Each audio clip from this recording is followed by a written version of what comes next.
ፊልሙ የሚጀምረው ኩዊን በተባለ ሰው ሲሆን ልጁ ከትምህርት ቤት ስትወጣ በመኪናው ውስጥ እየጠበቃት ይታያል። እነሱም ለምረቃ ግብዣዋ ቀሚስ ለመግዛት አብረው ይሄዳሉ። ኩዊን ሴት ልጁ ትምህርቷን በመጨረሷና በመመረቋ ደስተኛ ነው። ሴት ልጁ በፍጥነት ወደ አልባሳት ሱቁ መሄድ ትፈልጋለች። እዚያ እንደደረሱ አባቷ እስኪቆም ድረስ አልጠበቀችም። በፍጥነትም ከመኪናዋ ወጥታ ቀሚስ ወደሚሸጥ ጊዜ በልብስ ቤቱ ሱቁ ፊት ለፊት ሞተር ሳይክል ካቆመ ሰው ጋር ተጋጭታ ሰውየው ቁልፉን ይጥለዋል። በዚያች ቅጽበት ኩዊን ሴት ልጁ ወደ ሱቁ መግባቱን ሲያይ ራሱን ያረጋጋል። ይሁን እንጂ መኪናውን ለማቆም ሲል ከኋላው በፍጥነት መኪና ሲመጣ አየው። በዛው ቅስፈት ከሌላ መኪና ይጋጫል። በመሆኑም ኩዊን ከመኪናው ባለቤት ጋር ለመነጋገር ከመኪናው ቢወጣም በድንገት ፍንዳታ ይነሳል።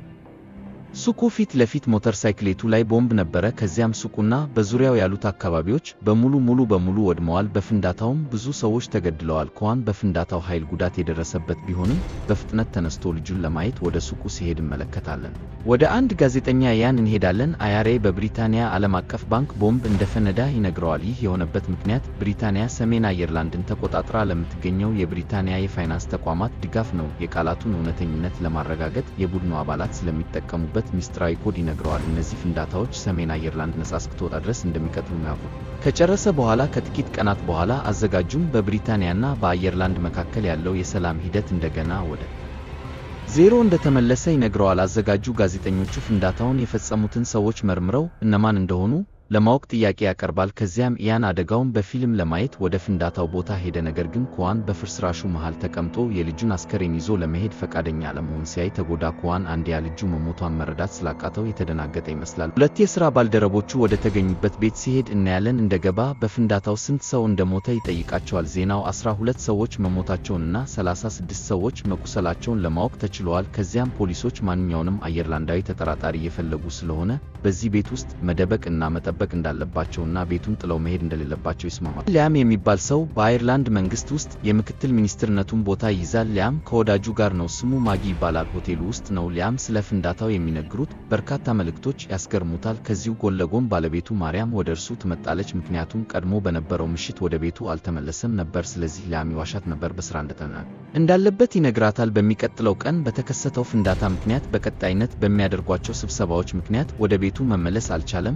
በእንግሊዝ ፖሊሶች በሴት ልጁ ክፍል ውስጥ ቆመው በሐዘን ተውጣ ወደ ነበረችው ወደ ኩዋን ቤት ደረሱ። ኩዋን ሴት ልጁንና ንብረቶቿን በሙሉ በከፍተኛ ሐዘን መመልከቱን ይቀጥላል። የፖሊስ መርማሪዎች በፈርሱ ሲያዩ ልጁንና ንብረቶቹን አሳልፈው ለመስጠት ገቡ። ኩዋን የቦምብ ድብደባውን የፈጸሙትን ወንጀለኞች መያዝ ይችሉ እንደሆነ ይጠይቃቸዋል። መርማሪው ይህ እንደሚሆንና ቅጣት እንደሚያገኙ ያረጋግጥለታል። ወደ አየርላንድ ስንመለስ ሊያም ከብሪቲሽ ጠቅላይ ሚኒስትር ስልክ ያወራል። ኬቲ አየርላንዳዊ በመሆኑ ስለደረሰባት የቦምብ ድብደባ ከሊያም ጋር ተነጋገረችና ከዚህ የአሸባሪዎች ድርጊት በስተጀርባ ያለውን ጠየቀችው። ሊያም ከሁሉም ተቃዋሚ ፓርቲዎች ጋር እንደሚነጋገር ይነግራታል። እንዲሁም የራሱን የአክስት ልጅ ጨምሮ 40 በእስር ላይ የሚገኙ አየርላንዳውያን ስም ዝርዝር አስታውሶታል። ሊያም ምህረት ልታገኝላቸው ከቻለች ለቦምብ ጥቃቱ ተጠያቂው ማን እንደሆነ የተቃዋሚ ወገኖች እንዲያውቁ ትግበራ ስለሚያስፈልገው ይህ ጥሩ ተነሳሽነት እንደሚሆን ይነግራታል። ይሁን እንጂ ኬቲ አየርላንዳውያን በነፍስ ግድያ ወንጀል እንደተፈረደባቸውና በተለይ በአሁኑ ጊዜ ይቅር ማለት ቀላል እንዳልሆነ ትነግረዋለች። ሆኖም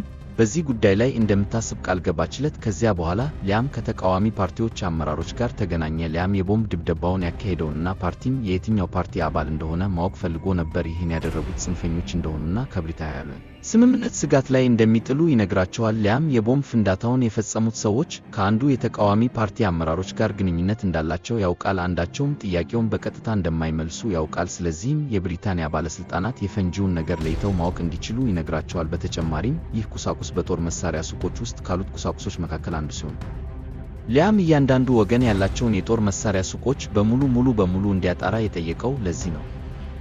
ምክንያቱም በቦምብ ድብደባው ላይ ከአንዱ ሱቅ የጠፉትን ቦምቦች እንደሚያገኙ ምንም ጥርጥር የለውም። ለንደን ውስጥ ሽብርተኝነትን ለማዋጋት ብቻችንን እንሄዳለን። ዲጀክቲድ ሪቻርድ ከባልደረባው ጋር የቦምብ ጣዩን ማንነት ለማወቅ እየሞከረ ነው። ነገር ግን በእሱ ላይ ይጓዝ የነበረው ሞተር ሳይክል ሌባ መሆኑን ቢያውቁም ምንም ስህተት የለውም። የካሜራ መቅረጫዎቹ መልኩን የሚጠቁም ሲሆን ወደ ሪቻርድ ይመጣል። ኩዋን ሊያየው እየፈለገ መሆኑንም አወቀ። በተጨማሪም 5 ቀን ቢቀረው በየቀኑ መጥቶ እንደሚጠብቀው ያውቃል። ሪቻርድ ሊገናኘው ወደ ኩዋን ወጣ። በዚያን ጊዜ ኩዋን ወንጀለኞች ቡድን ማን እንደሆነ ደርሰውበት እንደሆነ ይጠይቀዋል። ሪቻርድም እስካሁን ምንም እንዳልደረሱና ጉዳዩ የተወሰነ ጊዜ እንደሚወስድ ይነግረዋል። ኩዋን በእጁ ያለውን 20 ስተርሊንግ ገንዘብ አሁን ያለው መሆኑን ይነግረዋል። የወንጀለኛ ስም ለሚናገር ማንኛውም ሰው ሽልማት አድርጎ ማስቀመጥ እንደሚፈልግ ይነግረዋል። ሪቻርድ በዚህ መንገድ እንደማይሰሩና ጉዳዩ ጊዜ ስለሚወስድበት ትንሽ መታገስ እንዳለበት እንዲገነዘብ አደረገው። ስለዚህ ኮይን የሞተችው ሴት ልጁ መላው ቤተሰቡ እንደነበረና ከሞተች በኋላ ሁለቱ ሴቶች ልጆቹ ከሀገራቸው ወደ ብሪታንያ በሚፈልሱበት ጊዜ ታፍነው ስለተወሰዱ ባለቤቱ በቦምብ ድብደባው የሞተችውን ሴት ልጁን ስትወልድ ስለሞተች ማንም እንደሌለው ነገረው። ሪቻርድ እንዳይመጣ ጠየቀውና ምንም አይነት መረጃ እንደደረሰ ወዲያውኑ እንደሚነግረው ቃል ገባለት። 3 ሳምንት አለፈና ምርመራው ይቀጥላል፣ ግን ስለ ወንጀለኞቹ መታሰር ምንም አይነት ዜና የለም። ይሁን እንጂ ኩዊን ሊያም በቴሌቪዥን ቃለ መጠይቅ ላይ ሲመለከት ሬዲዮ ጣቢያው በተለይ ቀደም ሲል ከአይአርኤ ቡድኖች አንዱ ስለነበር የቦምብ ድብደባውን ስላካሄደበት ስለ አይአርኤ ቡድን ሊያም ለአይአርኤ ቡድኑ ጥብቅና በመቆም የቦምብ ድብደባውን የፈጸሙት ሰዎች ከነርሱ እንዳልሆኑ ለሊያም ነገረውናም ሊያም የሰላም ስምምነቱን እንደሚያከብር አረጋግጧል። ስለዚህ ኩዊን ሊያም ደውሎ ሴት ልጁን ስለገደሉት ሰዎች ጠየቀው። ሊያም ግን አንዳቸውንም እንደሚያውቃቸው አልካደም። የቦምብ ድብደባውን ማን እንደፈጸመ ማወቅ እንደሚችል እርግጠኛ በመሆኑ መዋሸቱ ለኩዊን ደግሞ የቀድሞ የአይአርኤ ቡድን አባል ስለነበር ነው። እነዚህ ወንጀለኞች እነማን እንደሆኑ ሊነግረው የሚችል ማንኛውም ሰው ስም እንዲሰጠው ጠየቀው። ሊያም ከዚህ ቡድን ሙሉ በሙሉ እንደተለያየና በመካከላቸው ምንም አይነት ግንኙነት እንደሌለ ነገረው። ጥሪውን ያበቃል። ከዚያ በኋላ ኩዋን መኪናውን ይዞ ብዙ መሳሪያ ለመግዛት ሄደ። በመሬት አቀማመጥ ላይ የሚሰራ መስሎ በመታየት መኪናው ላይ ምልክት አደረገ። ኩዊንም ለሴት ልጁ ራሱ የበቀል እርምጃ ለመውሰድ ያሰበ ይመስላል። ከዚያ በኋላ ወደ ሰሜን አየርላንድ ሄዶ በአንድ ቀላል ሆቴል ውስጥ አንድ ክፍል ተከራየ። ከዚያ በኋላ ሊያምን ቢሮ ሊያገኘው ሄደ። ነገር ግን የደህንነት ሰራተኞቹ በጥርጣሬ የተሞላ መልክ ይመለከቱታል። በተለይ በእጁ የፕላስቲክ ቦርሳ ይዟል። ነገር ግን ሲፈትሹት የተለመደ የሱፐርማርኬት ትዕዛዝ የያዘ መሆኑ ነው እንጂ የጥበቃ ሰራተኞቹ ሊጥሉት ያዙት። ሊያን ግን ከቢሮ ወጥቶ ሊገናኘው ተስማማ። በዚያች ቅጽበት ሊያን በሴት ልጁ ሞት የተነሳ ቁጣውን እንደተረዳ ለኩዋን ነገረው። ሆኖም እርሱን ለመርዳት ምንም ማድረግ እንደማይችል ያውቅ ነበር። ኩዋን በእርጋታ መልስ ሰጠና በቅርቡ ሐሳቡን እንደሚለውጥ ነገረውና ጥሎት ሄደ። ኩዋን ከቢሮ ሲወጣ ዕቃዎቹን ይዞ ወደ መታጠቢያ ቤት ሄደ። በዚያም ከእርሱ ጋር የነበረውን ነገር አወጣ። እነዚህም የተወሰኑ ቁሳቁሶች ነበሩ፣ አንድ ላይ ሲደባለቁ ፍንዳታ ያስከትላሉ። ኩዋን እነዚህን ቁሳቁሶች የያዙትን ጠርሙሶች በተወሰነ መንገድ ሰቀላቸውና ሲጋራውን አስተካከለባቸው። ከህንፃው ወጣ። ከጥቂት ደቂቃዎች በኋላ ሲጋራው ወደ ገመዱ ደረሰና ጠርሙሶቹ መሬት ላይ ወደቁና በህንፃው ውስጥ ታይተታል። ከፍንዳታው በኋላ ኩዋን ቁጣው ከፍተኛ ደረጃ ላይ የነበረውን አያምን ጠራው። ኩዋን ግን ሁሉም ነገር ቸል አለ። ሊያም እንዳሸነፈውና እንደሚያዘው ነገረው። ይሁን እንጂ ኩዋን ጥሪውን ማቆሙ አስገርሞታል። ስለዚህ ሊያም ሰዎቹ ኩዋንን ፈልገው ወዲያውኑ እንዲይዙት አዘዘ። ከዚያ በኋላ ሊያም የወንድሙን ልጅ ከአሜሪካ ይጠራዋል፣ ስሙ ሻን ይባላል። ከዚያም ከኩዋን ለመገላገል እንዲያግዘው ተመልሶ እንዲመጣ ጠየቀው። በዚህ ጊዜ የሊያም ሰዎች ከሊያም መኪና ጋዝ ማጠራቀሚያ ጋር የተገናኙ ሽቦዎች እንዳሉ አውቅን። በፍርሃት ተውጠው ቦምብ እንደሆነ ቢያስቡም ማታለያ እንደሆነ አውቁና ከኩዋን አንድ ቃል ወደ ሊያም ተመልሶ ምን እንደተከሰተ ይነግረዋል። ኩዊን የአንዱን ቦምብ ጣይ ስም ለማግኘት እንደቆረጠ ሊያን እንዲገነዘብ አደረገ። ከዚያ በኋላ የሊያም ሰዎች ኩዋን ወደሚወጣው ችለዋል። ይሁን እንጂ ኩዋን ደረጃው ላይ ሲወጡ ስላስተዋላቸው የክፍሉን በር ቆልፎ ወንበር ከኋላው አስቀመጠው። በመስኮት ዘሎ በማምለጥ ሲሄድ እንመለከታለን። ሊያን ግን የሊያም ሰዎች ቦታውን ሙሉ በሙሉ እንደከበቡት ስላረጋገጠ በትንሽ መስኮት በኩል ወደ ጣሪያው አመለጠ። ግን በሩን ሰብረው ጥቃት ሰነዘሩበት። ኩዋን በኃይል ይቃወማቸዋል፣ እንዲሁም ራሱን ይከላከላል እስኪያሸንፋቸውና ከእነሱ እስኪያመልጣቸው ድረስ ሁሉም ይደበድባቸዋል። ወደ ኤሊያን ሲመለሱ አንድ አረጋዊ ማሰር ስላልቻሉ ይደበድባቸዋል። ከፍተኛ የመዋጋት ችሎታ እንዳለው ያውቃሉ። በዚህ ቅጽበት ሻን መጣና ብቻቸውን ለመነጋገር ሊያምን ወደ ቢሮ ይዘውት ሄዱ። ሊያም ከዲች ሪቻርድ ጋር ለመነጋገር ወደ ለንደን እንዲጓዝ ከጠየቀ በኋላ ስሙ እንደማይወጣ አረጋግጦለታል። ሌላ ቀን ሊያም ኮሎኔል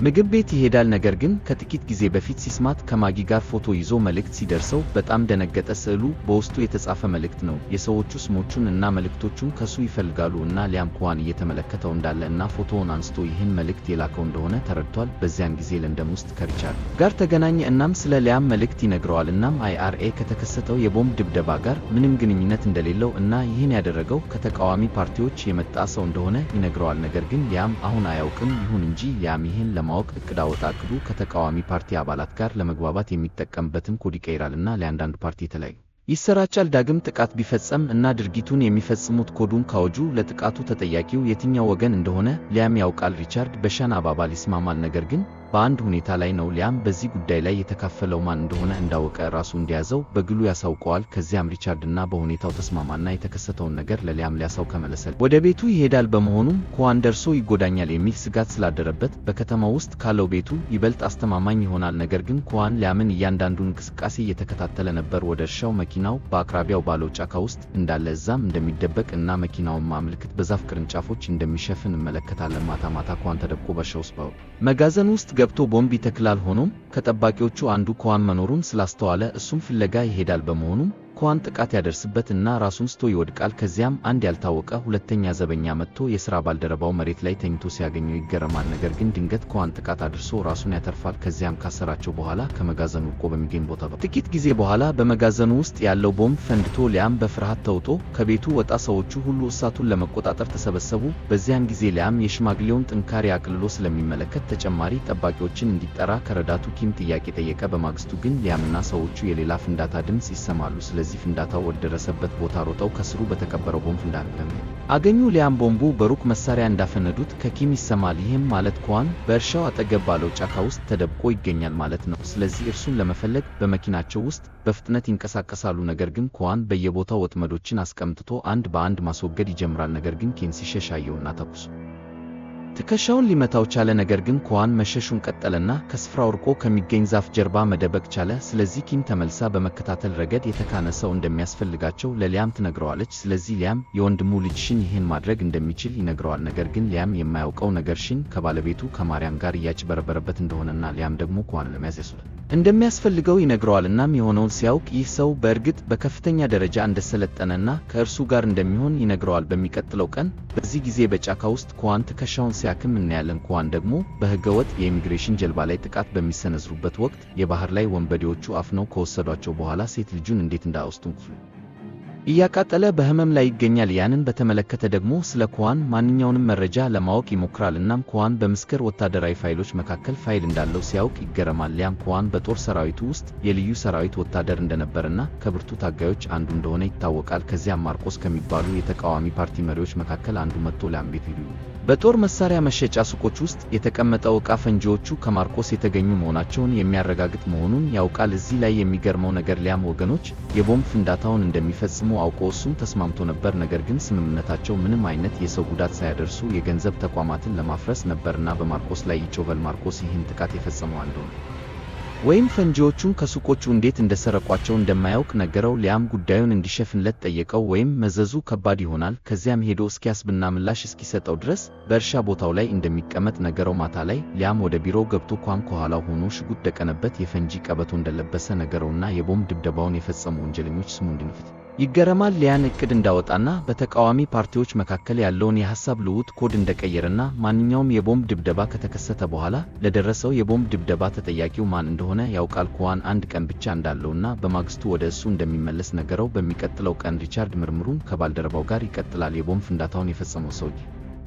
ፎቶ ይደርሳሉ። በዚያን ጊዜም ልዩ ምልክት በእጁ ላይ ያገኙታል። ሪቻርድም የዚህን ሰው ማንነት ለማወቅ ብዙም እንደማይቆይ ከሥራ ባልደረባው ያውቃል። ከዚያ በኋላ የሊያም ፍቅረኛ ማጊ ለንደን ውስጥ ከአውቶቡስ ወርዶ ከአንድ ሰው አየርላንድ ጋር ለመጓዝ የቦምብ ፍንዳታውን ከሚፈጽሙት መካከል አንዱ ሲሆን ማጊ ከነርሱ ጋር እየሰራች መሆኑን እዚህ እናውቃለን። በአውቶቡስ ውስጥ ቦምብ የተከለሱ በተጨማሪ መንቀሳቀስ ከጀመረ ከጥቂት ደቂቃዎች በኋላ የሚፈነዳ ነው። በሌላ በኩል ደግሞ ያልታወቀው ሪቻርድ ሊያምን ጠርቶ አውቶቡሱን ያፈሰሱት ሰዎች እንደ መጨረሻ ጊዜ ያለ ምንም አይነት ኮድ እንዳላሳወቁ ይነግረዋል። ሪቻርድ ሊያም እያታለለው እንደሆነ ስለተጠረጠረ አንድ ሰው ለአማጊያኑ ስለ ሕጉ ከነገራቸው በኋላ ከእሱና ከወንድሙ ልጅ ከሾን በስተቀር ማንም እንደማያውቀው ነገረው። ሪቻርድ የአማጊያኑን ስም በተቻለ ፍጥነት እንዲነግረው ጠየቀው። የጥሪው ቀናት ከተጠናቀቁ በኋላ አንድ ጸሐፊ ደውሎ ቤቱ በቦምብ ድብደባው የተሳተፉትን አሳልፎ መስጠት እስካልቻለ ድረስ በ48 ሰዓታት ውስጥ በሰሜን አየርላንድ ጎዳናዎች ላይ ኃይሎችን ለማሰለፍ ውሳኔ ማስተላለፉን ሲነግረው እንመለከታለን። ሊያም በዚያን ጊዜ እንደሚያገኛቸው ዋስትና እንደማይሰጣቸው ይነግራል እንጂ